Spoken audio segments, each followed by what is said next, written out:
علیکم وخت مو بخیر. د کندوز رادیو د دې سات خبرون ته مو زه صدیق الله لیوال هرکلی وایم. نن سه شنبه د اسد شپږمه چې د 2018 کال د جولای د 23 نیټې سره سمون خوري. په پیل کې هم د مهمو خبرونو سرټکی.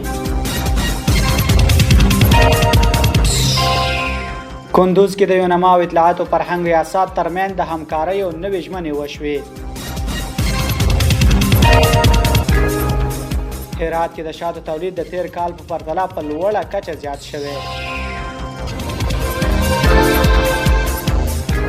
مولوي عبدالکبیر د راستنیدونکو لپاره د اغیزمنو مرستو غوښتنه وکړه.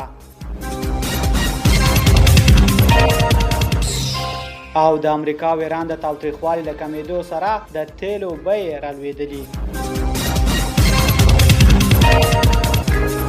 اوس هم بشپړ خبرونه.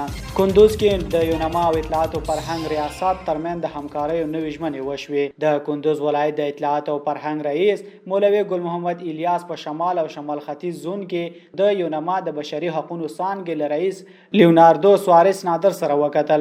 په دې لیدنه کې د ګډو همکارۍ او اطلاعاتو ته د لاسرسي رسنیزو چارو او فرهنګي فعالیتونو په اړه خبرې وشوې.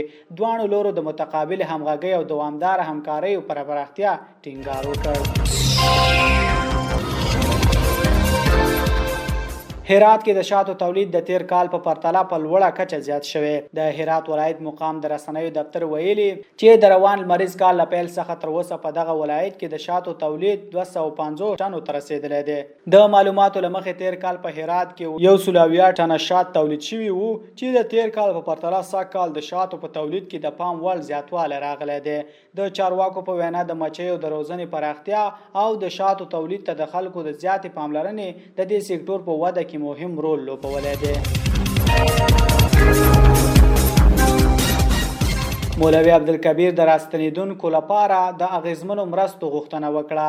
د کډوالو او بیرته راستنیدونکو چارو وزیر مولوي عبدالکبیر د پکتیا، لوګر، زابل او پکتیکا ولایتونو د کډوالو چارو له رئیسانو سره د راستنیدونکو پر ستونزو او اړتیاو خبرې کړې دي. کډوالو چارو وزارت ویلي د یادو ولایتونو چارواکو د راستنیدونکو کورنیو وضعیت ارزولې او د مرستو او خدماتونو د ښه کېدو په اړه راپور وړاندې کړی.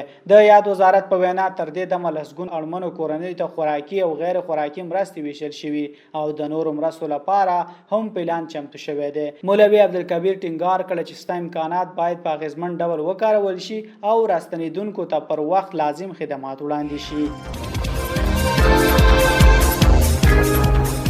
او وروستی خبر ده د امریکا او ایران د تاوتریخوالي له کمېدو سره د تیلو بیې رالوېدلي. د امریکا او ایران ترمن د بریدونو له درېدو وروسته د نړۍ په بازارونو کې د تیلو بیې له 15 سلنې څخه ډېرې رالوېدلي. د رویټرز د راپور له مخې د برنټ خامو تیلو بیه 15.2 سلنه راټیټه شوې او هر بیرل یې 9.0 ډالرو ته رسېدلی.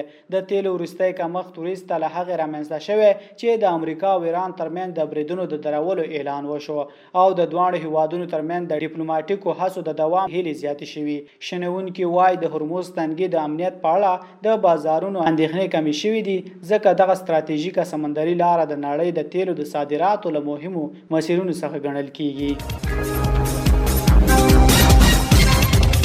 دا د دې سات خبرونه. تر بیا مو الله مل.